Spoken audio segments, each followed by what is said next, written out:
السلام عليكم يا شباب، بسم الله والصلاة والسلام على رسول الله. الناس اللي هي طلبت مني تفعيل السراين للام بي 4. معلش اتأخرت شوية، ولكن أنا كان عندي شوية ظروف أو بمر بشوية ظروف، فأنا متأسف على التأخير. ولكن إن شاء الله نشوف الفيديو مع بعض. هتدخل طبعا تراك، تمام. كونتينيو كونتينيو، تمام يا شباب. بعد كده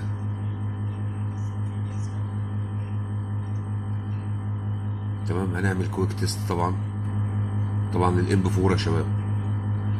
كويس. وهندخل، هتستنى الكويك تيست.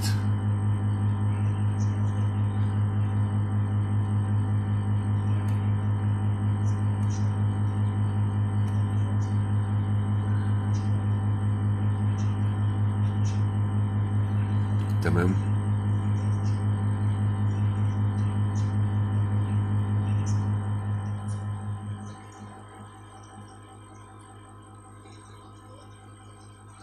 معلش يا جماعة، أنا بعتذر مرة تانية للشباب اللي طلبوه مني. أنا والله مش متأخر، بس طبعا هي ظروف خارجة عن إرادتي.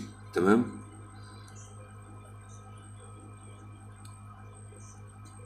وهنستنى اما الكويك تيست يتم للآخر زي ما انت شايف كده.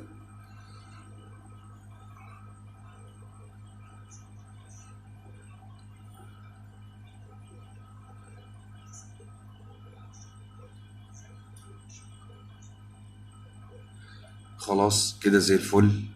هنيجي بقى يا جماعة على، احنا عايزين اللي هو في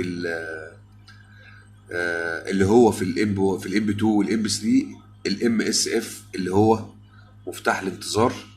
تمام. عايزين الكنترول ده اللي هو ام اس اف اللي هو مفتاح الانتظار. تمام. اللي هو ده يا جماعة، اللي هو ايه 43 ام اس اف مودولار سويتش بانل. هتفتحه. بعدين هتيجي على ادابتيشنز، بعدين بارامترايزيشن. خلي بالك بقى كودينج اوف انستولد سويتشز اند بوتونز، دي هتدوس عليها وهتعمل كودينج. تمام. هتيجي هنا هتدور على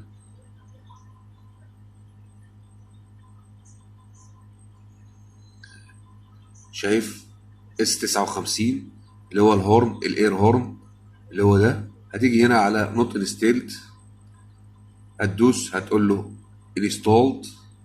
كويس.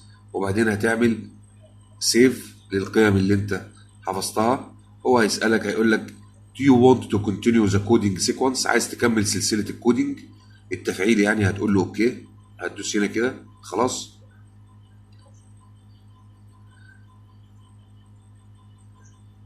خلاص كده تمام. طبعا انا شغال على السيموليشن، فهيتحفظ لما انت تعمله على على السيارة. يبقى كده الاير هورن بتاعك اتفعل. هنقول هنا تاني كده، وهتعمل انستولد وهتحفظ التغييرات وهتقول له يس. خلاص. وهيحفظها وتمام زي الفل كده. دي الخطوة الأولانية. ماشي يا شباب، دي كده الخطوة الأولانية. هتقول له طبعا كونتينيو. خلاص. وهنرجع على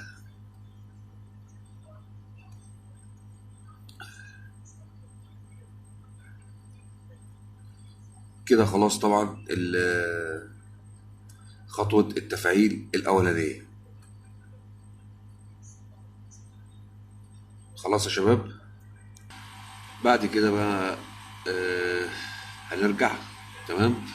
هندور على حاجة اسمها كاب سيجنال اكوزيشن اند اكتويشن مديول، اللي هو ده كاب سيجنال اللي هو اس سي اي. وده يا جماعة اللي هو الجي ام.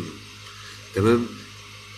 خلاص. كانت في الام بي 2 والام بي 3 الجي ام اسمه كاب تشيسس في الوايرنج دايجرام. هنا اسمه كاب اكوزيشن اند اكتويشن مديول اي 7. وهنفتحه وهنخش عليه. تمام. وهنعمل كونتينيو. كونتينيو. الخطوتين دول مهمين جدا وانت بتفعل السراير. بعدين هتخش على اكتويشن وهتخش على بارامترايزيشن. تمام. في بقى عندك هنا فيكل اكيوبمنت، هتدوس عليها هيجي لك الفيكل اكيوبمنت كلها. تمام. لو جيت تبص هنا هتلاقي اير هورن، هتلاقيها نوت بريزنت، انت هتعملها بريزنت كده وهتعمل ابلاي تشينجز، احفظ التغييرات، هتقول له يس اوكي تكمل وخلاص كده هو هيحفظ التغييرات. تمام. ويبقى انت كده فتحت السرايم من الجي ام ومن الام اس اف. باقي عندك السلك اللي هو انا مش هقول لك رقم الفيشه بس هوريهولك عملي، اللي هو الاسود فاسمر اللي هيظهر قدامك على الشاشه ده. ده السلك بتاع سراين الهواء، توصله وتركب المفتاح في الام اس اف بتاع السراين، وكده يبقى انت فعلت السراين للام 4.